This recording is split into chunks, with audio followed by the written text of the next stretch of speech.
El mártir de las catacumbas, por James DeMille.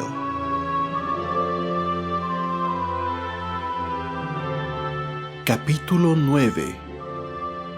La persecución. Os es necesaria la paciencia para que, habiendo hecho la voluntad de Dios, obtengáis la promesa. La persecución arreció con mayor furia. No habían transcurrido sino unas pocas semanas desde que Marcelo vivía allí, cuando un mayor número había acudido en desesperada búsqueda de este refugio de retiro. Jamás en el pasado se habían congregado tantos en las catacumbas. Generalmente, las autoridades se habían contentado con los cristianos más prominentes y, en consecuencia, los fugitivos que recurrían a las catacumbas componían esta clase. Fue en verdad la persecución más severa que les sobrevino esta vez, abarcándolos a todos, y solamente bajo el gobierno de unos pocos emperadores se había mostrado tal encarnizamiento indiscriminado. Esta vez no se hacía la menor distinción de clase o posición, pues al más humilde seguidor como al más eminente de los maestros se les persiguió a muerte con la más encarnizada furia. Hasta ese momento, la comunicación con la ciudad era relativamente fácil para los refugiados, porque los cristianos que arriba habían quedado, aunque pobres en cuanto a medios económicos, no descuidaban a los que estaban en las profundidades del escondite ni olvidaban sus necesidades. Fácilmente, pues, se podía adquirir provisiones y auxilio no faltaba. Pero llegó la hora en que precisamente aquellos en cuyo auxilio confiaban los fugitivos también habían sido víctimas de la persecución y obligados a compartir su destino con sus hermanos de las grutas y tener ellos mismos que recibir caridad en vez de darla. Con todo, su situación no la afrontaban desesperándose. Aún en esa Roma habíanse provisto muchos que les amaban y les ayudaban, no obstante no ser cristianos. Aún en esa Roma habíanse provisto muchos que les amaban y les ayudaban, no obstante no ser cristianos. En todo gran movimiento siempre habrá una considerable proporción de seres neutrales, los mismos que, bien sea por interés o por indiferencia, se mantienen al margen. Estas personas invariablemente se unirán al lado más fuerte y, cuando el peligro amenaza, suelen soslayarlo haciendo cualquier concesión. Tal, pues, era la condición en que se hallaban numerosos romanos. Ellos tenían amigos y parientes a quienes amaban entre los cristianos y por quienes sentían la más cordial simpatía. Siempre se mantenían dispuestos a ayudarlos, pero, desde luego, tenían la debida consideración de su propia seguridad para no llegar al extremo de jugarse su suerte juntamente con ellos. Seguían siendo cumplidos asistentes a los templos y a la adoración de los dioses paganos como antes, viniendo a ser así adherentes nominales de las viejas supersticiones oficiales. Estos fueron quienes proveyeron a las necesidades de la vida de los cristianos. Pero ahora, además, toda expedición que se intentaba hacer a la ciudad se hallaba rodeada de mayores e inminentes peligros, y solamente los muy osados se atrevían a aventurarse. Pero ese profundamente arraigado desdén por el peligro y la muerte era tal, y eran tantos los que de él estaban inspirados, que jamás dejaron de ofrecerse espontáneamente los hombres para desafiar a la muerte en tan peligrosas empresas. He allí las tareas peculiares para las que Marcelo se ofrecía entusiasta y gustoso de poder hacer algo por sus hermanos. La misma valentía y perspicacia que le habían elevado hasta los más altos rangos militares, ahora lo hacían descollar con todo éxito en estas nuevas actividades. Decenas de fieles eran capturados y sacrificados cada día. Los cristianos se encargaban de la igualmente arriesgada tarea de recuperar sus despojos mortales para darles sepultura a su modo. En esto no era tanto el peligro, ya que se relevaba a las autoridades de la molestia de quemarlos y enterrar los cadáveres. Un día llegaron noticias a la comunidad residente debajo de la vía Apia que 2 de los suyos habían sido capturados y entregados a muerte. Marcelo, juntamente con otro, salieron con la misión de recuperar sus cuerpos. Polio, aquel chiquillo con corazón de adulto, fue con ellos por si hubieran menester sus servicios. Era el anochecer cuando llegaron a la puerta de la ciudad y las tinieblas no tardaron en cubrir sus desplazamientos. pero no tardó en aparecer la luna a iluminar el amplio escenario. Se escurrieron abriéndose paso por las calles tenebrosas hasta llegar finalmente al Coliseo, el lugar de martirio de tantos de sus compañeros. Aquella enorme mole se elevaba orgullosa delante de ellos, amplia, tenebrosa y severa como el poder imperial que la había construido. Multitudes de cuidadores, guardianes y gladiadores había dentro de sus puertas, cuyos pasajes abovedados eran iluminados por el resplandor de las antorchas. Los gladiadores sabían el motivo de su presencia y les ordenaron rudamente que siguieran. Ellos mismos los guiaron hasta que estuvieron en la arena. Allí se hallaban tirados numerosos cuerpos, los últimos que habían sido muertos aquel día. Se hallaban cruelmente mutilados, algunos se hallaban en condiciones tales que apenas se distinguía que eran seres humanos. Después de una larga búsqueda hallaron los dos a quienes buscaban. Esos cuerpos fueron seguidamente colocados en grandes sacos en los cuales se disponían a llevarlos. Marcelo se detuvo a contemplar el escenario que le rodeaba. Se hallaba completamente rodeado de macizas murallas que se elevaban por medio de numerosas terrazas en declive hasta llegar al coronamiento en el círculo exterior. Su negra estructura parecía encerrarle con barreras tales que él ya no podría franquear. Él pensaba: ¿cuándo llegará también el día en que yo de la misma manera ocupe mi puesto aquí, ofrendando mi vida por mi Salvador? ¿Seré fiel cuando llegue aquel momento? Oh Señor Jesús, sosténme en aquella hora. Todavía la luna no había ascendido lo suficiente para que penetraran sus rayos dentro de la arena. Allí en ese interior todo era oscuro y repulsivo. La búsqueda había tenido que hacerse con antorchas prestadas de los guardianes. En esos momentos Marcelo escuchó una voz profunda y procedente de alguno de los arcos posteriores. Sus tonos penetraron dentro del aire de la noche con claridad sorprendente, y se les podía oír por encima de la ruda algarabía de los guardas.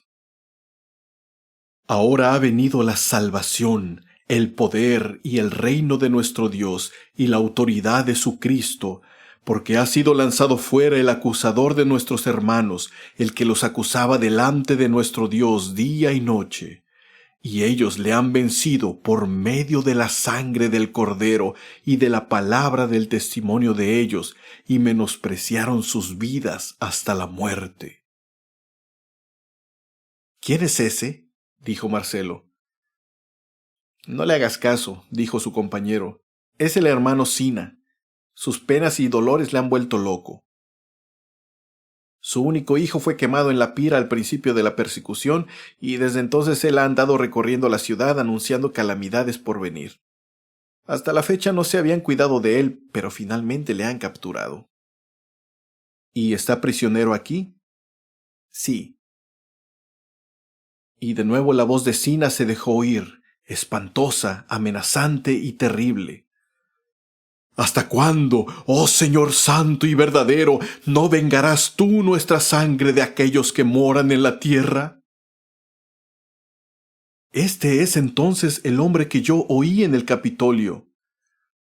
Sí, debe ser él, porque ha recorrido por toda la ciudad y aún en el palacio clamando y pregonando eso mismo. Vamos. Tomaron sus sacos y se encaminaron hacia las puertas. Después de una breve pausa, se les permitió pasar, y conforme salían, oyeron la voz de Sina en la distancia. ¡Ha caído! ¡Ha caído la gran Babilonia, y se ha hecho habitación de demonios y guarida de todo espíritu inmundo, y albergue de toda ave inmunda y aborrecible! ¡Salid de ella! Ninguno de ellos pronunció palabra alguna hasta que llegaron a suficiente distancia del Coliseo. Marcelo rompió el silencio. Sentí un gran temor de que nos encerraran y no nos dejaran salir más de allí. No sin razón sentiste aquel temor, le contestó el otro. El menor capricho repentino del guardia podría ser nuestra sentencia de muerte inevitable. Pero para ello debemos estar siempre preparados, pues en tiempos como estos debemos estar dispuestos a afrontar la muerte en cualquier momento. ¿Qué dice nuestro Señor? Estad también vosotros listos y apercibidos, Cuando el tiempo nos llegue, debemos estar dispuestos a decir, listo estoy para ser ofrecido. Sí, dijo Marcelo, nuestro Señor nos ha dicho lo que hemos de tener. En el mundo tendréis aflicción. Ah, pero también Él dice, mas confiad, yo he vencido al mundo, donde yo estoy, vosotros también estaréis. Por medio de Él, dijo Marcelo, podemos salir más que vencedores sobre la muerte. Las aflicciones de este tiempo presente no son dignas de compararse con la gloria que nos ha de ser revelada. Así se consolaban ellos, con las promesas seguras de la bendita palabra de vida que en todos los tiempos y en todas las circunstancias es capaz de dar tal consolación celestial. Finalmente, llegaron a su destino sanos y salvos portando sus cargas, con la más íntima gratitud en sus corazones hacia aquel que les había preservado. No muchos días después, Marcelo volvió a salir en busca de provisiones. Esta vez él fue solo. Fue a la casa de un hombre que era muy amigo para con ellos y les había sido de gran ayuda. Estaba por fuera de las murallas en las inmediaciones de la Vía Apia. Después de haber obtenido las provisiones indispensables, empezó a averiguar las noticias. Malas son para vosotros las noticias, dijo el hombre. Uno de los oficiales de los pretorianos se convirtió al cristianismo recientemente y eso ha enfurecido al emperador. Este ha designado a otro oficial para el cargo que aquel tenía y le ha comisionado para perseguir a los cristianos. Y es así que cada día capturan algunos de ellos, pues en estos momentos no hay un solo hombre que sea considerado demasiado pobre para no capturarlo. ¿Sabe usted el nombre del nuevo oficial de los pretorianos que está encargado de perseguir a los cristianos? Lúculo. ¿Lúculo? Exclamó Marcelo. ¡Qué extraño! Dicen que es un hombre de mucha habilidad y energía. He oído hablar de él, y a la verdad estas son malas noticias para los cristianos. La conversión al cristianismo del otro oficial de los pretorianos ha enfurecido al emperador hasta enloquecerlo, a tal extremo que se ofrece un cuantioso rescate por él. Y si tú, amigo, por ventura lo ves o te hallas en condiciones de hacérselo saber, procura por todos los medios comunicárselo. Dicen todos que él está en las catacumbas con vosotros.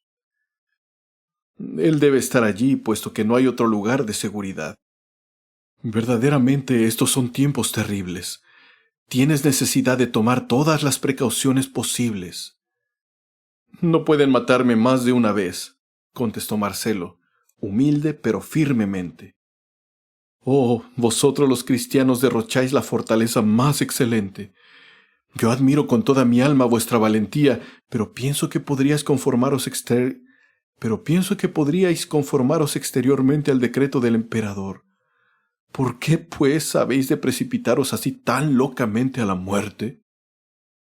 Nuestro Redentor murió por nosotros, y por nuestra parte no podemos menos que estar listos a morir por Él. Y puesto que Él murió por su pueblo, nosotros también los complacemos voluntariamente en imitarle, ofreciendo nuestras vidas por nuestros hermanos. Sois una gente divinamente maravillosa, exclamó aquel hombre al mismo tiempo que levantaba las manos en alto. Llegó el momento en que Marcelo se tuvo que despedir y luego partió llevando su carga. Las noticias habían sido tales que habían llenado y conmovido su mente y todo su ser. Así que Lúculo se ha hecho cargo de mi lugar, pensaba él en su camino. ¿Cómo quisiera saber si él se ha vuelto contra mí? ¿Pensará ahora de mí como su amigo Marcelo o sencillamente como un cristiano? Puede ser que lo descubra dentro de poco. Sería verdaderamente extraño que yo cayera en sus manos y con todo, si yo fuese capturado, probablemente llegaría a estar cerca de él. Pero él tiene que cumplir con su deber de soldado, ¿y por qué debería yo quejarme? Pues si él ha sido nombrado para ese puesto, no le queda otra alternativa que obedecer. Y él, como soldado, no puede tratarme de otro modo sino como enemigo del Estado. Él bien puede tenerme lástima y aún amarme en su corazón de amigo, pero con todo no puede eximirse de cumplir con su deber. Puesto que se ha ofrecido un rescate sobre mi cabeza, ellos tienen que redoblar sus esfuerzos para dar conmigo. Creo, pues, que mi tiempo ha llegado. Debo estar preparado para hacer frente fielmente a lo que venga. Sumido en estos pensamientos, había recorrido la vía Apia. Había estado tan envuelto en sus meditaciones que no se dio cuenta de una multitud de gente que estaba reunida en una esquina hasta que estuvo en medio de ellos, y repentinamente se encontró detenido. «Oh, amigo», exclamó una voz ruda, «no te des tanta prisa. ¿Quién eres tú y a dónde vas?» «Deje el paso libre», exclamó Marcelo en tono de mando, natural en quien había tenido hábito de mandar y tener hombres a sus órdenes, indicándole al hombre que se apartara. La multitud se sorprendió por el modo autoritario y el tono imperioso, pero el vocero de ellos se mostró más valiente. «Dinos quién eres o no pasas». «Hombre, apártate a un lado. ¿No me conoces que soy pretoriano?», dijo Marcelo. Ante aquel nombre tan pavoroso como venerable, la multitud se abrió rápidamente y Marcelo pasó por en medio de ellos. Pero apenas habíase alejado unos 5 pasos cuando una voz exclamó: «¡Prendedle! ¡Es Marcelo, el cristiano!». La multitud también vociferó al unísono, pero Marcelo no esperó mayor advertencia. Arrojando la carga que llevaba, emprendió rauda fuga hacia el Tíber por una calle lateral. La multitud íntegra le persiguió. Era una carrera de vida o muerte, pero Marcelo había sido entrenado en todo deporte atlético y en segundos multiplicó la distancia que le separaba de sus perseguidores. Finalmente llegó al Tíber y, arrojándose a él, nadó hasta el lado opuesto. Los perseguidores llegaron a la orilla del río, pero de allí no pasaron.